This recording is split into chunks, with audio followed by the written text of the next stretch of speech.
बडाणी में योम आशूर निहायत अक़ीदत ऐं एहतराम सां मल्हायो वियो। सिक्योरिटी लाइ रेंजर्स ऐं पुलिस मुक़रर इंतजाम इंतिहाई सख्त कया विया।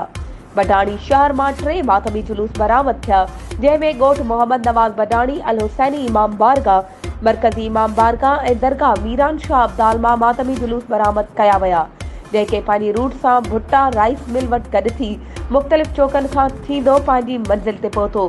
मोमिननि पारां करबला जे शहीदनि खे भेटा पेश कंदे ज़ंजीरनि सां मातम ज़नी ऐं या हुसैन जूं सदाऊं बुलंद कंदा रहिया।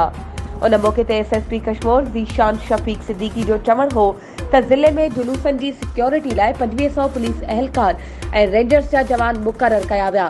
सिक्योरिटी जा इंतजाम इंतिहाई सख्त कया विया हुआ, जॾहिं त DC कश्मीर मुनवर अली मिठाणी ऐं रेंजर्स जो कर्नल जावेद अहमद पिण मातमी जुलूस जी सिक्योरिटी जो जाइज़ो वरितो।